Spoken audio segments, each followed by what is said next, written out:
patay. Hindi naman sila. You know, simple na lang tayo. Simple logic. Mathematics. Bakit tayo magpatalo sa mga bad boys? Bakit tayo magpatalo sa mga kriminal? Bakit tayo matakot dito sa mga sindikatong putang ina mga to? Bakit ako matakot sa mga durugista? Dahil takot ako mamatay? Ay putang ina. Siguraduhin mo lang, unahan mo ako at pag hindi, maabutan kita. Talagang, kayong mga, wala, lalo na sa syudad ko, yung mayor, anak ko, huwag mong ngayon ako. Yung syudad ko, malinis yan. Huwag kang pumunta doon at magdumi ka. Find another toilet. Marami dito sa Pilipinas. Better still go out of the country and go somewhere else.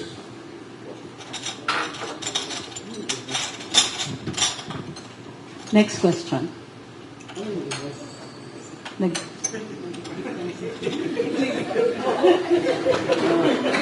Sorry. No, it's okay. It's okay, I'm sorry, sir. Nagtatanong lang rin ako. Pati ako dito, maingay rin eh. Tablang.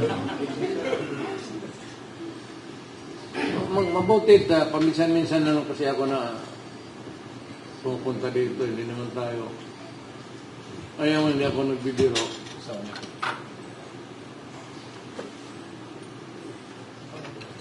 Naglaki ako sa gobyerno, empleyado lang. Prosecutor hanggang presidente. Sweldo lang ako. Kaya kung punta ako dito, pamasahe, big deal na yan sa akin. Idabalik yung back and forth. Gastos yan. Noon kasi charge mo sa gobyerno. Ngayon ko saan ko i-charge? Sa asawa ko, mumurahin pa ako niyan. Wala ka nang iniintrigo buwan-buwan tapos ngayon dito ka pa maghi sa akin? Kaya hindi ako nagpapatawa. Kaya sabi ko kanina, gusto niyo ubusin na ninyo yung tanong ninyo ngayon. 24 oras tayo hanggang bukas. Kasi mahirap magbiyahe dito. Maggastos na naman ako. May savings ako. Malaki ang savings ko. Malaki ang sweldo ng pag-retire ko. Ang problema, hanggang kailan ako dito o kailan ako mamatay? Ngayon, 73 ako. Kung paabutin ako ng Diyos ng 95, saan ako maghanap ng panggastos? Maghingi pa ako sa mga anak ko na puro hirap rin. Wala man ang anak na milyonaryo. Magtanong kayo sa Davao. Tignan niyo yung mga bahay namin. Bahay nga. Pero sabihin mo maluho, mansyon. Tignan yung masakyan namin. Ako, 79 years old. Ay, hindi naman totoo yan noong 79.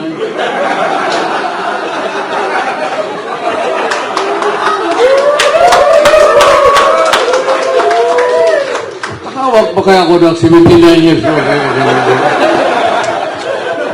Makakita dito ng 79 years old. Sabi, putang inyo, papatayin ko kayo.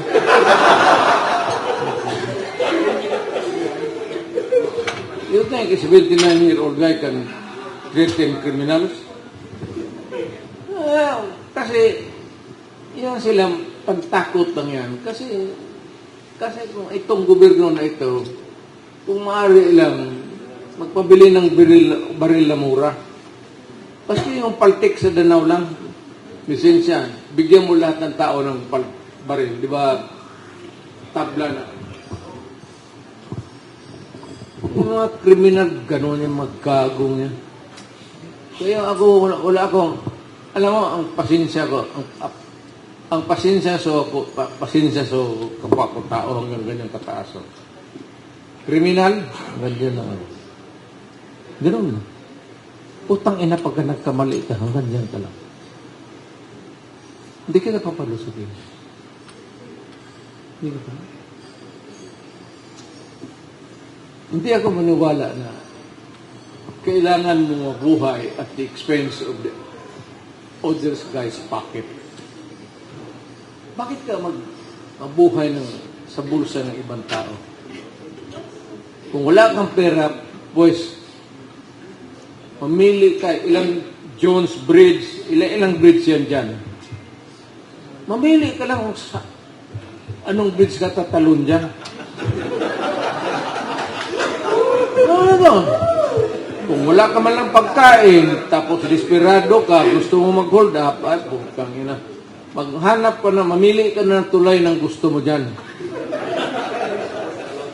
O, umakyat ka dyan sa building yan, sa lumang eskolta na yan.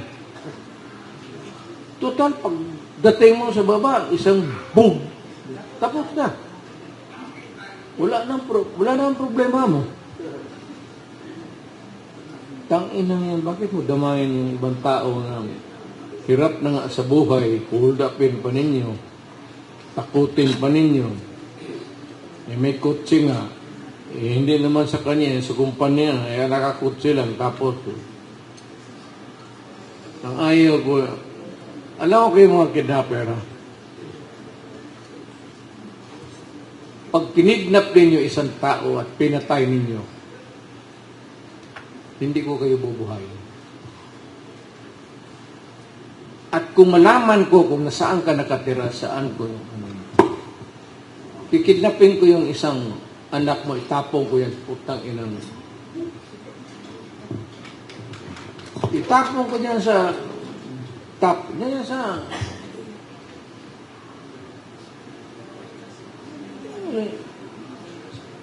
baka akala ninyo, you do not have a monopoly of evil in this country. Lahat tayo may sungay. Kaya lang sa ating upbringing, religion, sa disiplina, nagpipigil tayo. Pero kung ang tao, you rob him of his hope and, anak, ganun. Ang advice ko, patayin mo. Back up kita. Kidnapin mo yung bata. Tapos, itatapon mo na, hindi mo na isasauli. Tapos, tatalagipin mo yung ransom na ibabayad sa inyo. Para pagkatapos ni Hinuhay, basta na lang tapos na. Pagka ganun po, marami tayong kriminal dito. Ang unang kriminal dito, yung naging presidente ninyo. Kasi kung hindi ako naging presidente, putang ina mo, kasama tayo dito sa sindikato natin.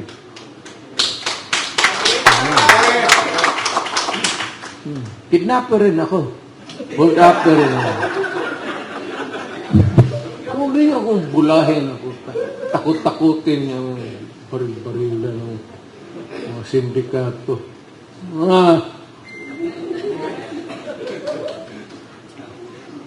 Sabay sa impyerno, gusto mo. Maghanap ko ng handcuff. Sino kriminal na kursunadang mag-handcuff kita. Sabay kayo magtalon dyan sa gusto ko nang mamatay. Alam mo, huwag mo ninyo, do not fuck with me. Kasi ako gusto ko na rin mamatay. Kaya huwag mo akong bigyan ng dahilan na patayin ka at magkamatayan na tayo. Kako, at the age of 73, 79 pala. Sa alala niya, no? Hindi, si Sal, binibiro ko sa Sal, kasi si Sal ayaw umamin, matanda siya sa akin.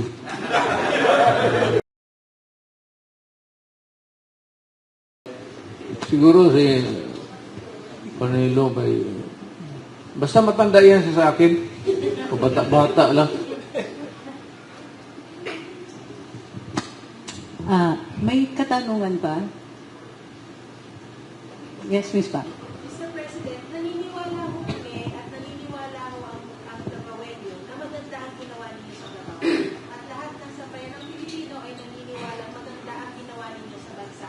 Bakit tila baga ang administrasyon ngayon ay buhos or all hands on deck ika na sa pagsira sa pangalan ng Duterte?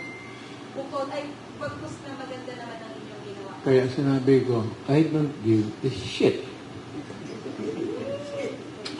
Kung ako, tapos na ako, pinakita ko na yung, ika nga sa yung salida ko. Salida yung show ko. Bisaya yung Espanyol, pati Bisaya yung salida. Napakita ko na yung salida ko. Inyo na naman. Tapos na ako. At least sa panahon ko, kontento ako na I do not have to get an approval from anybody. Dito sa konsensya ko, may ginawa ako para sa bayan ko. At marami akong, at least dito sa mga Maynila, kung upper ang kung ilang mga sindikato, kung magsabi kami noon may 10 na sindikato itong malalaki, siguro naiwan pag alis ko, may mga 3, 2, 3. Hindi ko maubos. Hindi ko maubos kasi naubusan ako ng bala.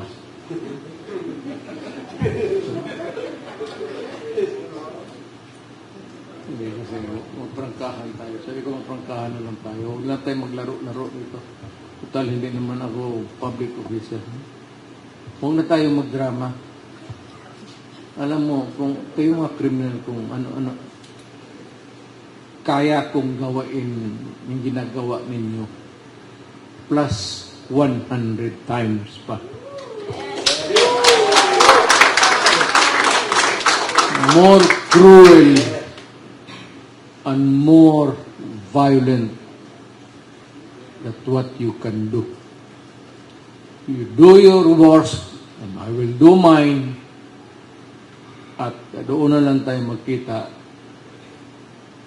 kasi pagdating ninyo may surprise kayo.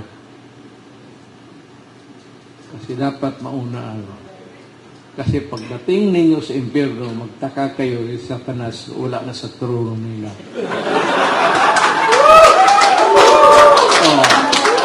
I'll give you a riddle. Sinong nakaupo pagdating ninyo sa doon sa impyerno? Sino nakaupo sa trono ni Satanas? You guess. 2 each. Si Satanas, nag-manicure lang yan sa paa ko.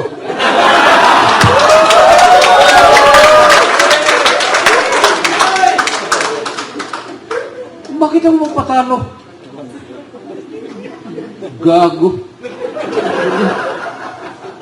Magpunta ako doon sa impyerno para pasunog lang tapos si Satanas ba tigas-tigas doon. Sabihin ko sa kanya, bakit? Naging presidente ka ba ng Pilipinas?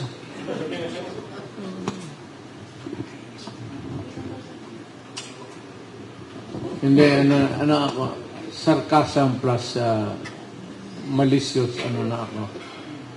Pero napipilitan ako kasi Yan ang kailangan ng mga kriminal. Hindi mo madalas pakiusap yung mga putang ina niya. Walang mangyari yan. Kayo, alamin niya. Madala mo itong mga... Pagka nakahawak ng baril yan, sabi ko sa pulis, kaya sabi ko sa pulis, patayin mo.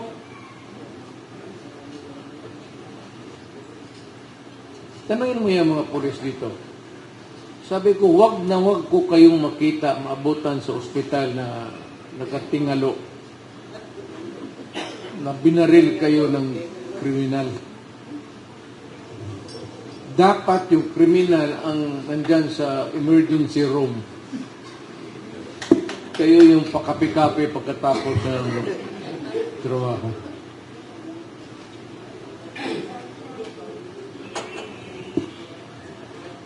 Sabi mo, no quarters given, no quarters asked.